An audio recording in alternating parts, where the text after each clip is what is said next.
জামালগঞ্জে কৃতি শিক্ষার্থীদের মাঝে পুরস্কার বিতরণ। শাহিন আলম, সুনামগঞ্জ প্রতিনিধি। ছবি চিত্র বিস্তারিত। সুনামগঞ্জের জামালগঞ্জ উপজেলায় মাধ্যমিক ও উচ্চ মাধ্যমিক পর্যায়ের ২৭ জন মেধাবী শিক্ষার্থীর মাঝে সম্মাননা সনদ ও ক্রেস্ট প্রদান করা হয়েছে। Performance based grants for secondary institutions scheme ACDP এর আওতায় ২০২২ ও ২০২৩ সালের এসএসসি এবং এইচএসসি পরীক্ষায় জিপিএ ৫ প্রাপ্ত শিক্ষার্থীদের হাতে সম্মাননা সনদপত্র ও ক্রেস্ট তুলে দেওয়া হয়। এই কর্মসূচি বাস্তবায়ন করে মাধ্যমিক ও উচ্চশিক্ষা অধিদপ্তর, শিক্ষা মন্ত্রণালয়, ঢাকা।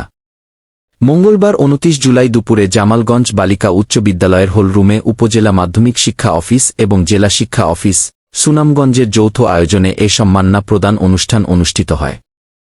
অনুষ্ঠানে প্রধান অতিথি হিসেবে উপস্থিত ছিলেন জামালগঞ্জ উপজেলা নির্বাহী অফিসার মুশফিকিন নূর। সভাপতিত্ব করেন জেলা শিক্ষা অফিসার মো. জাহাঙ্গীর আলম এবং সঞ্চালনায় ছিলেন মো. মনিরুজ্জামান, সহকারী পরিদর্শক, জেলা শিক্ষা অফিস।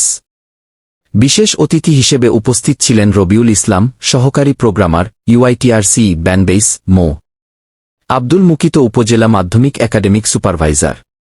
শিক্ষার্থীদের পক্ষে বক্তব্য দেন দেবর্পিত রায় উৎস। তিনি বলেন, আমরা শুধু নিজের জন্য নয়, সমাজের জন্য নিজেকে গড়ে তুলতে চাই।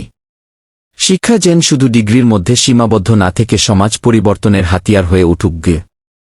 অনুষ্ঠানে আরও বক্তব্য রাখেন জামালগঞ্জ সরকারি মডেল উচ্চ বিদ্যালয়ের প্রধান শিক্ষক মোহাম্মদ লুৎফুর রহমান, জামালগঞ্জ বালিকা উচ্চ বিদ্যালয়ের প্রধান শিক্ষক বিধান ভূষণ চক্রবর্তী, কালীপুর নেছারিয়া দাখিল মাদ্রাসার সুপার নুরুল ইসলাম, জামালগঞ্জ প্রেসক্লাবের প্রতিষ্ঠাতা সভাপতি ও উপদেষ্টা আব্দুল আহাদ, হাজী আছির উচ্চ বিদ্যালয়ের প্রধান শিক্ষক চয়নপুর কায়েস্থ, জামালগঞ্জ প্রেসক্লাবের সভাপতি শাহিন আলম, সাধারণ সম্পাদক তাহের আহমেদ, সাচনা বাজার উচ্চ বিদ্যালয়ের সহকারী শিক্ষক আক্তার হোসেন ও অভিভাবক প্রতিনিধি মোবারক হোসেন প্রমুখ।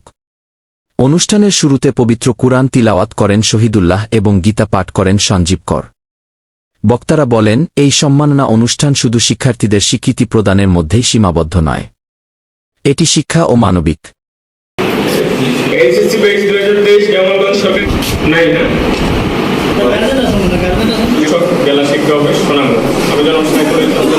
ভালো কিছু অর্জন করা যায়, ভালো একটা রেজাল্ট করা যায়। আজকে আমরা যে শিক্ষার্থীরা একটু উপস্থিত হয়েছি, আমরা তার একটা উদ্দিষ্ট যাতে করে আমাদের আমার অন্তরের অন্তঃস্থল থেকে ধন্যবাদ জানাই।